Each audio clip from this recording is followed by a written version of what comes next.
चीन को छोड़ भारत को यूं ही गले नहीं लगा रहा श्रीलंका। जानिए क्यों। विक्रमसिंघे पीएम मोदी से आए थे मिलने।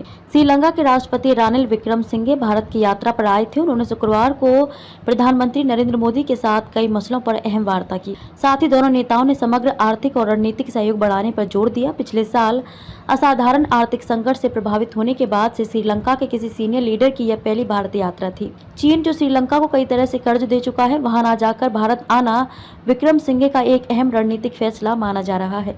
भारत ने की श्रीलंका की मदद। रानिल विक्रमसिंघे ने बतौर राष्ट्रपति अपना 1 साल पूरा कर लिया है। कुछ लोग मान रहे हैं कि उन्होंने भारत आने में देरी कर दी। वहीं कुछ लोग उनकी यात्रा को भू राजनीति के असर के बड़े नतीजे के तौर पर देखते हैं।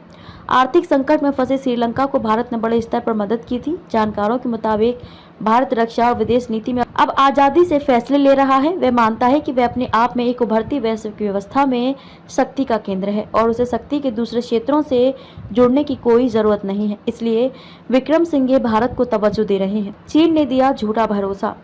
भारत की तरफ से श्रीलंका को करीब $4 अरब की वित्तीय सहायता दी गई थी, जबकि चीन की तरफ से श्रीलंका को देश के अब तक के सबसे खराब आर्थिक संकट से बाहर निकालने का सिर्फ भरोसा दिलाया जा रहा था। इसके अलावा चीन ने श्रीलंका पर कई ऐसे प्रोजेक्ट थोप दिए हैं जिनका कोई नतीजा ही नहीं निकल रहा है।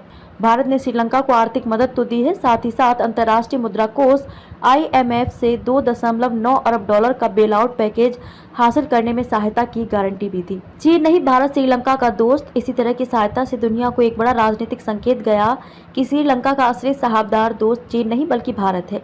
भारत से आने वाले डॉलर ने ईंधन और गैस जैसी जरूरी सामानों की लंबी लाइनों को खत्म करने में और बढ़ते खाद्य संकट को दूर करने में मदद की। श्रीलंका की सरकार दिवालियेपन की तरफ बढ़ रही थी जब भारत की तरफ से $4 अरब की मदद उसे मिली। अगर भारत श्रीलंका के लिए IMF से कई अरब डॉलर वाले कर्ज को सुरक्षित करने और विदेशी ऋण के पुनर्गठन को आगे बढ़ाने में मदद की गई। संबंधों के 75 साल। विशेषज्ञों के मुताबिक अगर भारत ये मदद नहीं करता तो फिर श्रीलंका बुरी स्थिति में होता। आज भारत के पड़ोसियों के लिए बनी फर्स्ट और एक्ट ईस्ट पॉलिसी काफी आक्रामक है। वह इसे लागू करने और अपने पड़ोसियों पर शर्तें तय करने के लिए राजनीतिक, सैन्य और कूटनीतिक रूप से पहले से कहीं अधिक मजबूत है। भारत श्रीलंका संबंधों के बीच राजनयिक संबंधों के 75 साल पूरे हो रहे हैं।